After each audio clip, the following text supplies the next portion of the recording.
2024 जा रहा है और 2025 आ रहा है, तो आप सभी 2024 की विदाई भगवान की कथा से कर रहे हैं और 2025 की शुरुआत भी भगवान के कीर्तन, भगवान की कथा से ही कीजिएगा। भगवान का ध्यान करते करते ही शुरुआत हो 2025 की। वैसे मुझे लग रहा है कि 2025 आपके लिए बहुत कुछ अच्छी चीजें लेकर आएगा, उन्नति लेकर आएगा, खुशियां लेकर आएगा। आपके जीवन में नई उन्नति, नए अच्छे विचार, नई खुशियां आपके जीवन में ऐड होंगी, क्योंकि 2024 का जब कुल अंक जोड़ा गया तो कितना आया? 2024। तो 2 2 4 4 दूनी और 25 के अंक कितने हैं? 2000, 5 2 7 2 9। कितना हुआ? 9 हुआ। और अंकों में पूर्ण अंक क्या है? सबसे बड़ा। तो पूर्ण है ये 9। तो आपके जीवन में यह 9 जो अंक है, अंकों में सबसे श्रेष्ठ, सबसे बड़ा। इसलिए भगवान राम ने भी 9 अंक को चुना था। राम जी का जन्म कब हुआ? प्राकट्य राम नवमी को। तो 2024 जैसा था उससे बहुत बेहतर 2025 आपके जीवन में होने वाला है। आपके जीवन में भगवान की कृपा भी होगी और मां लक्ष्मी की कृपा खूब बरसेगी 2025 में आप पर, क्योंकि पूर्ण अंक आ रहा है 9। और आपके काम भी पूरे होंगे, पर कुछ बातों का ख्याल रखिएगा। और वह बातें हैं कि इस 2025 की शुरुआत हम लोग एक अच्छा संकल्प लेकर करें। आज हम अच्छा संकल्प लें कि 2025 की शुरुआत हम अच्छे काम से शुरू करेंगे। 2025 में प्रयास करें, कोशिश करें कि हम ज्यादा से ज्यादा पैसे बचाएं, खर्चों को कम करें, पहला। दूसरा, यदि आप नशा करते हैं तो 2025 से अब संकल्प लें नए वर्ष से कि अब हम शराब, गुटखा, तंबाकू, बीड़ी, जो हमारी सेहत को हानि पहुंचाता है और हमारे पैसे को भी बर्बाद करता है, हम क्यों सिगरेट पीकर पैसे भी खराब करें और शरीर भी खराब करें? समझदारी तो नहीं है। तो 2025 आ रहा है, 2024 जा रहा है, तो अपने अंदर की बुराइयों को भी 24 के साथ विदा कर दीजिए, ताकि आपके जीवन में 2025 का जब सूर्योदय हो तो एक नई विचारधारा के साथ आपका सूर्योदय हो। नशा मुक्त होकर के आप 2025 का मुंह देखें। राधे राधे। तो आप लोग अपने जीवन में 2025 की शुरुआत पैसे बचा करके, खर्चे कम करके, शराब इत्यादि से मन हटाकर, और 2025 में आप संकल्प लें कि आप पैसे से ज्यादा महत्व सदा अपने परिवार को देंगे। 2024 में आपने पैसे के पीछे भागकर परिवार को समय ना देकर परिवार की खटपट बढ़ा ली थी। इस बार क्या करेंगे कि परिवार को ज्यादा महत्व देंगे, पैसे को दूसरे नंबर पर रखेंगे। परिवार और पैसा पहले नंबर पर क्या है, लेकिन कुछ लोग पैसे को पहला महत्व देते हैं। पैसे के चक्कर में पत्नी से लड़ाई, बाप से लड़ाई, भाई से लड़ाई। रिश्ते बड़े हैं, पैसा बड़ा नहीं है। रिश्तों को महत्व दीजिए, अपने रिश्तों में खुश रहिए। अपने रिश्तों को निभाइए, भाई से नाता तोड़िए मत, जोड़िए। हमारी संस्कृति, हमारा धर्म, हमारी संस्कार हमारे तोड़ना नहीं सिखाते, जोड़ना सिखाते। इसलिए इस 2025 में अपने रिश्तों को बेहतर बनाएं, पारिवारिक रिश्तों को, पति पत्नी। अच्छा, कौन से रिश्ते बेहतर हों तो हम जीवन सुखमय व्यतीत कर सकते हैं। जमाना हमसे रूठा है, इसकी परवाह ना करो। बस हमारे माता, हमारे पिता, पत्नी, पति, परिवार, भाई है, भौजाई है, छोटा भाई है, बड़ा भाई है, यदि हमारे माता पिता हमसे खुश हैं, बच्चे और पत्नी और पति खुश है, तो फिर औरों की हमें परवाह करने की आवश्यकता। हमारा पड़ोसी हमसे रूठा है, रूठा रहे। जमाना हमसे रूठा है, रूठा रहे। सबको आप खुश भी तो नहीं कर पाओगे। यदि आप सबको खुश करने की गारंटी लेते हैं तो फिर आप एक काम करो, अपना सिर काट करके और अपनी खोपड़ी को खाली करो, धो उसको और उसमें दाल पकाओ खोपड़ी में, और दाल पका के दुनिया वालों को बांटो उस दाल को। तो लोग उस दाल को खा करके भी थोड़ा ना कुछ कुछ कह ही देंगे कि ठीक नहीं बनी, जबकि बनी आपकी खोपड़ी में है। फिर भी वो कह देंगे कि इसमें स्वाद कम है। कुल मिला के इस पूरे बात का अर्थ यह है कि दुनिया के लिए आप सिर कटा देंगे तो भी दुनिया वालों को आप खुश नहीं कर पाएंगे, ये तात्पर्य है।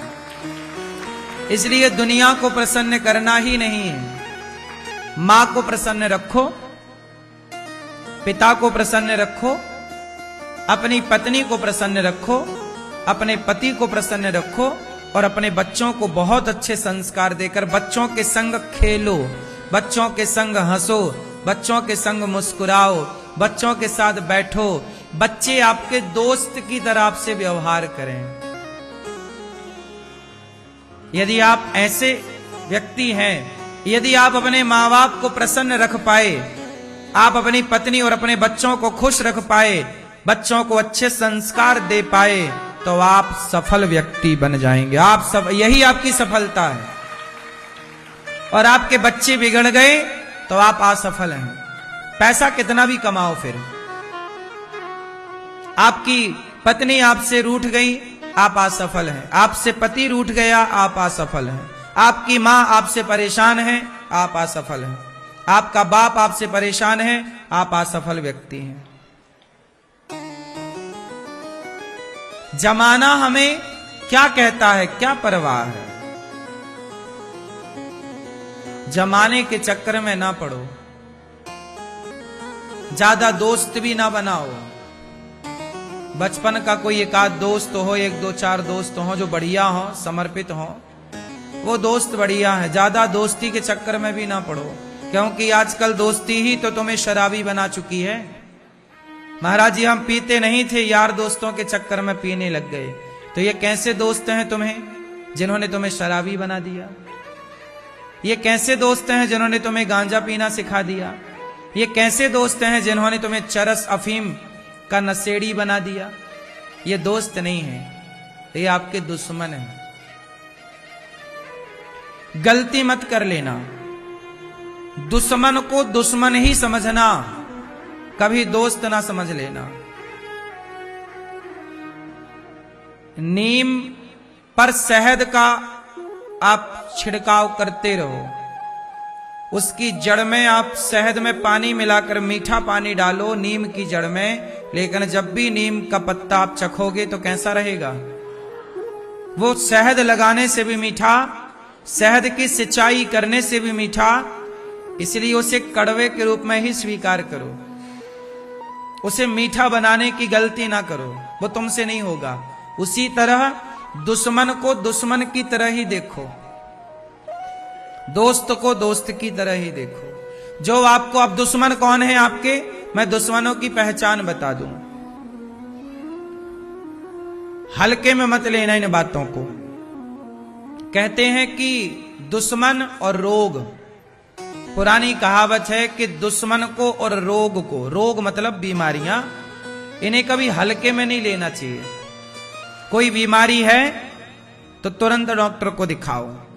ऐसा ना हो कि वो बीमारी बढ़ती बढ़ती बढ़ती इतनी बढ़ जाए कि बाद में कोई समय ही ना बचे और आपको जान से हाथ धोना पड़े। इसलिए बीमारी को छोटा ना समझो और दुश्मन को छोटा ना समझो। दुश्मन से हमेशा सावधान रहना चाहिए। दुश्मन कौन है? दुश्मन वो लोग हैं आपके जो आपको शराब पिलाते हैं। एक आदमी मेरे पास आए, बोले महाराज जी मैं शराब पीता था और घर में मेरे कुछ एक दोस्त था, वो शराब पीने घर ही आ जाता था, तो हम घर पे ही शराब पीते थे। क्या हुआ? धीरे धीरे धीरे धीरे शराब पीता पीता वो रोज घर में आना जाना चालू रहा। अब ये बताओ कि शराब पीने वालों की सोच कितनी अच्छी होगी, शराबियों की सोच विचारधारा कितनी बेहतर होगी, ये तो सोचो। घटिया क्वालिटी की विचारधारा, घटिया सोच किसी की हो सकती है तो शराबियों की होती है। बोलो हाँ। अब वो आदमी आता था इसके घर शराब पीने। एक दिन क्या हुआ, अब आना जाना बना रहा तो ये जो दूसरा इसके घर आने लगा तो इसकी जवान बेटी को देखने लगा, इसकी पत्नी को देखने लगा। अब शराब पिएगा और शराब पी के करेगा क्या? बहन बेटियों को ही ताकेगा। एक दिन क्या हुआ कि उसकी पत्नी थी नहीं, अकेली बेटी थी और ये आया अपने दोस्त से मिलने। संयोग देखिए कि दोस्त भी आज बाहर था, घर में अकेली बेटी थी। अब ये आ गया। अब ये आया तो बोतल लेके था, क्योंकि रोज का नियम था दोनों बैठ के पीते थे। अब ये था नहीं और इसकी नियत उसकी बेटी पर थी। अब जो दोस्त है लेकिन नियत कहां है? बहन बेटियों पर। उसने शराब का नशा तो पहले कर ही रखा था, वो बेटी को पकड़ लिया जबरदस्ती, उसने छेड़ने लग गया, उसे परेशान करने लग गया। जैसे तैसे उसने आवाज लगाई, चिल्लाया तो कुछ लोग आए। जब आए तो घर में घुस के वो उसके कपड़े उतार रहा था जबरदस्ती, उसके साथ दुराचार करने की कोशिश कर रहा था। पड़ोसी आए, पुलिस को बुलाया गया, उसे अंदर किया। बाप आया तो बेटी ने अपने बाप से सवाल किया कि पिताजी आपका मन ना भरा हो तो और 2-4 दोस्तों को बुलाओ, मैं खड़ी हूं, मुझे लुटवा दो। अब तुम्हारी शराब ने ही तो तुम्हारी बेटी की इज्जत उतरवाई, और पियो घर में बिठा के, और बुलाओ ऐसे 2 कौड़ी के लोगों को घर में। सबको घर में भी नहीं बुलाना चाहिए, विशेषकर शराबियों को तो बिल्कुल एंट्री मत दो। जैसे लोग लिखवाते हैं ना, कुत्तों से सावधान घर के द्वार पर, ऐसे लिखवाओ शराबी इस तरफ देखे बिना, नहीं तुम्हारी आंखें फोड़ देंगे। शराबी इस संसार में जितना भी अपराध है, सारा अपराध का ठेका शराबियों ने ही ले रखा है। हाँ या ना? इसलिए शराबी किसी का सगा नहीं है, वो अपनी बेटी का भी सगा नहीं है। कब अपनी बेटी को किस नजर से खुद देख ले। शराबी की ये स्थिति बोल रहा हूं मैं। अब इससे आप सहमत हो या ना हो, मैं आपसे नहीं जानना चाहता, लेकिन शराबी अपनी बेटी का भी सगा नहीं है। इसलिए शराब का स्वभाव ही ऐसा है। तो इस नए वर्ष में सबसे बड़ा दुश्मन कौन है? जो आपको शराब पिलाते हैं, वो आपके दुश्मन है। नशा कोई भी हो, गांजा, नशा, चरस, अफीम, ये सारी गंदगी है। तो आपका दुश्मन कौन है? जो आपको शराब पिलाता है, वो आपका दुश्मन है, पहला दुश्मन।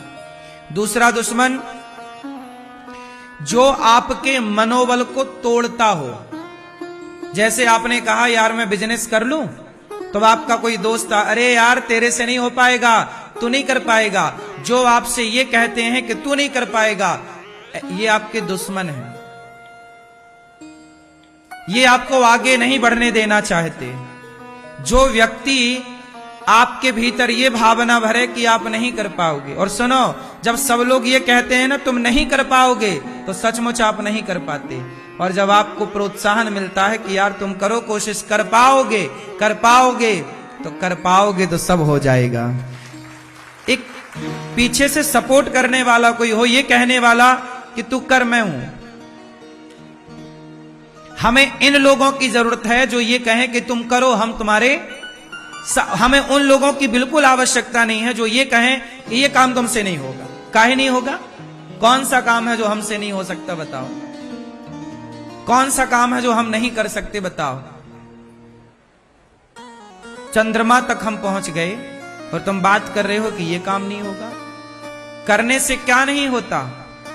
फिर ना करने वाला सिवाय खटिया तोड़ने को कुछ नहीं कर रहा है, और करने वाला हर अच्छा काम कर रहा है। तो ऐसे लोगों से बचो, ये आपके दुश्मन हैं, जो आपको, चाहे वो आपके गली का नुक्कड़ का कोई व्यक्ति हो, गांव का हो, मोहल्ले हो, या फिर कोई रिश्तेदार हो, जो कहे कि ये नहीं कर पाएगा, वो नहीं। ऐसे लोगों से सलाह भी नहीं लेना चाहिए ज्यादा। सलाह हमें उनसे लेना चाहिए जो पॉजिटिविटी से भरे हों, सकारात्मकता से भरे हों। सदा हमें पॉजिटिव बात करनी। कुछ लोगों का नजरिया होता है नेगेटिव। कुछ लोगों से कुछ भी पूछो पर नहीं नहीं ना, उनके मुंह से केवल ना शब्द निकलता है। ना क्या निकलता है? ना। ना बोलने वालों से दूर रहो।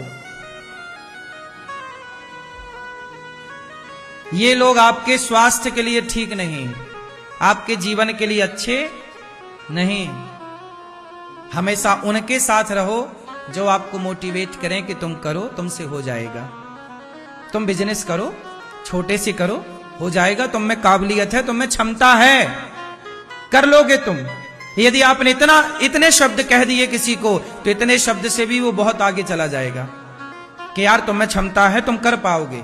बस इतना कहना है आपको। यदि हर गांव के सभी लोग, परिवार के सभी लोग किसी बच्चे को कह देना कि यार तुम में क्षमता है, काबिलियत है, तुम कर पाओगे, करो, कर पाओगे ना, तो वो कर लेता है। और सब लोग कहेंगे तुमसे नहीं होगा, तो वो नहीं ही करेगा। फिर ये बात आप मानते हैं कि नहीं?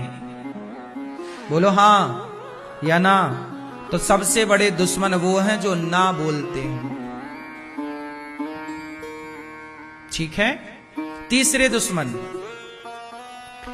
दुश्मन वो लोग हैं आपके जो आपके साथ बैठते हैं और बातें उनकी करते हैं जिनसे कोई लेना देना नहीं है। जैसे आपके साथ आपके दोस्त, आपके रिश्तेदार बैठेंगे, कोई भी बैठेगा, और बात किसकी करेंगे? प्रधानमंत्री की बात करेंगे, राष्ट्रपति की बात करेंगे, फलाने की, जिससे हमने कभी आज तक मिले ही नहीं, जिसके बैकग्राउंड को हम जानते ही नहीं। ये बताओ, हम यहां बैठ करके यदि हम चाइना के राष्ट्रपति की बात करें तो क्या होगा? हमारा तो समय ही बर्बाद होगा। हम यहां बैठ करके ओसामा की बात करें, हम यहां बैठ करके हम बराक ओबामा की बात करें, तो क्या होगा? हां, किसी के भीतर कोई अच्छाई है और आप उस अच्छाई की बातें कर रहे हैं कि यार ओबामा अच्छा व्यक्ति था, अपने कार्यकाल में अच्छा काम किया, वो अपने परिवार को समय देता था, स्वामी विवेकानंद जी बहुत अच्छे हैं। आप अच्छी बातें ग्रहण कर रहे हैं किसी महापुरुष की, तो अच्छी बातें ग्रहण करने के लिए बिल्कुल आज्ञा है। लेकिन आप बैठकर केवल निंदा चुगली कर रहे हैं किसी तीसरे की, उससे आपका समय बर्बाद हो रहा है। उस व्यक्ति के पास तो फ्री में समय है, तुम्हारे को बिठा के और एक एक घंटा तीसरे का कचरा आपके दिमाग में भरा जा रहा है। ये लोग आपके दुश्मन हैं, इन लोगों से बचिएगा। जो किसी तीसरे की बातें आपसे कर रहे हैं, क्या फायदा होगा ये बताओ मुझे। मैं यहां बैठ करके यदि आपके पड़ोसी की बात करूं तो क्या फायदा होगा बताओ? लोगों को निंदा सुनना अच्छा लगता है, लोगों को चुगली सुनना अच्छा लगता है, पर इससे आपका समय बिगड़ता है। और केवल समय नहीं, आपका मन भी बिगड़ता है। मन पर भी बातों का प्रभाव पड़ता है, हाँ या ना? समाज की हर बात का प्रभाव आपके मन पर पड़ता है। ये बात सही है कि गलत है? इसलिए आप अपने मन को पवित्र रखिए, अपनी भावनाओं को शुद्ध रखिए।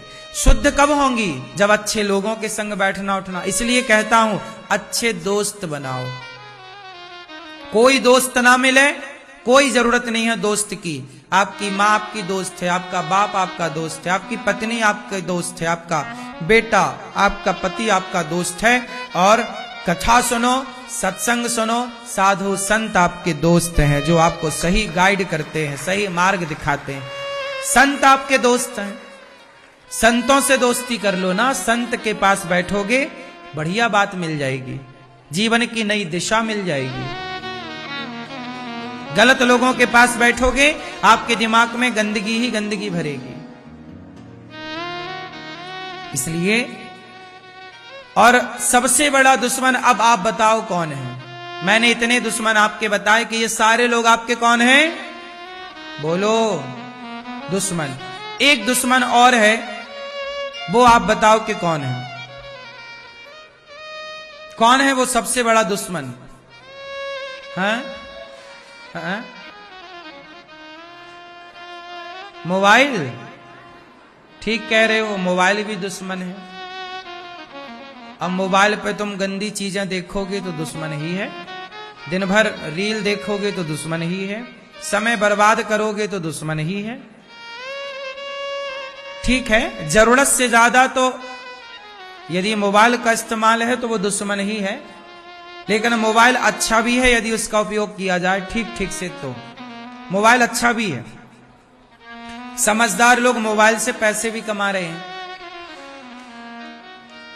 तो अच्छा भी है मोबाइल यदि उसका उपयोग सही करना आ गया तो। नहीं करना आया तो फिर बहुत बुरा है। ठीक कहा, दुश्मन ही है। लेकिन मैं जिस दुश्मन की बात कर रहा था वो मोबाइल नहीं था। कौन है वो दुश्मन आपका? हां, वो दुश्मन है आपका मन। कौन है आपका? अच्छा ये बताओ, आपका सबसे बढ़िया दोस्त कौन है? आप बताओ। हाँ, आपका सबसे बढ़िया दोस्त कौन है? कौन है?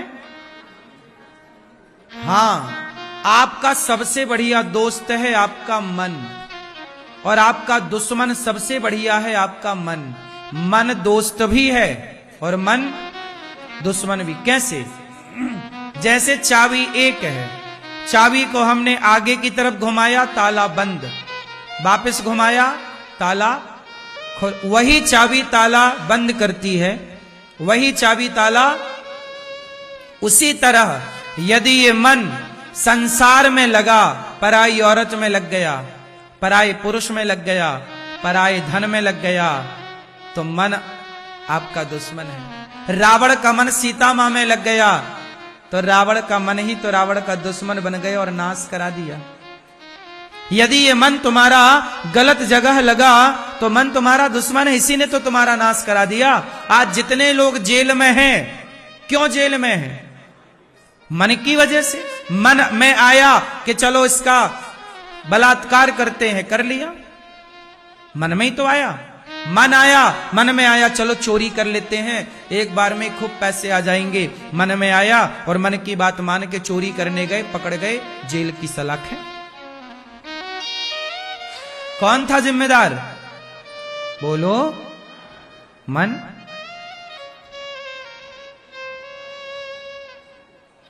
मन जिम्मेदार है। इसलिए मन दुश्मन है यदि आपके प्रतिकूल चल रहा है तो, और मन दोस्त है यदि आपके अनुकूल है, वश में है मन से। मन बोलता है चलो वृंदावन चलें, तो आपका मन दोस्त है। यदि मन कहता चलो सत्संग में चलें, तो मन आपका दोस्त है। मन कहता है चलो क्लब में चलें नाचेंगे, तो मन आपका दुश्मन है। मन कहता चलो 3 घंटे की कथा सुनते हैं, तो मन आपका दोस्त है। मन बोला चलो मुन्नी बदनाम हुई देखते हैं, तो फिर मन आपका दुश्मन है। तो ये मन बंधन का कारण और मोक्ष का कारण, यही आपका दोस्त है, यही आपका। यदि आपका मन भगवान से लगा है, सेवा से जुड़ा है, अच्छे काम में आप आंखें बंद करते हो तो भगवान का चिंतन होता है, तो आपका मन आपका दोस्त है। और यदि आपका मन आंखें बंद करने पर भी संसार की उथल पुथल चल रही है, मतलब आपका मन आपका अभी तो दुश्मन है। इसलिए अपने मन को अपना दोस्त बनाओ, अपने मन को अपने कंट्रोल में लाओ। आपका मन आपकी बात माने, आप अपने मन को जीतें, अपने वश में रखें। जहां आप चाहें वहां मन जाए, अपने से मन कहीं ना जाए। ये कंट्रोलिंग हो। आप चाहें तो सब कुछ कर सकते हैं। आप सारे लोग समझदार हैं, बहुत अच्छे हैं। इंसान कोई जन्म से बुरा नहीं होता। आप कोई कहे कि ये व्यक्ति बहुत बुरा है, मैं नहीं मानता कि व्यक्ति बुरा होता है। व्यक्ति कभी बुरा नहीं होता, उसका मन ही बुरा होता है। यदि उसका मन निर्मल हो जाए तो आज वो बिल्कुल गंगा की तरह पवित्र हो जाए। बताओ, पापी से पापी वैश्याएं, हमारे पुराणों में कथाएं हैं वैश्याओं की, कि पापी वैश्याएं गणिकाएं जो 4-6 नहीं 10-20 पुरुष रोज बदलती थीं, ऐसी वैश्याएं जो अपवित्र थीं मन से, शरीर से, लेकिन जब उनका चित्त भगवान में लगा, जब मन ईश्वर से जुड़ गया तो सब छूट गया और उन्हें मोक्ष की प्राप्ति हो गई। वह इतनी पवित्र हो गई वैश्याएं कि उनकी कथाएं पुराणों में लिखी गई। वो वैश्याएं इतनी पवित्र हो गई कि उनकी कथाएं धर्म ग्रंथों में लिखी गई। अब देखिए, इससे बड़ी पवित्रता क्या है कि आपकी गाथा, आपकी कथा पुराणों में लिखी जाए। इससे बड़ी पवित्रता और क्या हो सकती है। तो वो वैश्याएं थोड़ी गंदी थी, गलत थी, उनका मन गलत था। इसलिए पूरा खेल आपका नहीं है, आपके मन का है।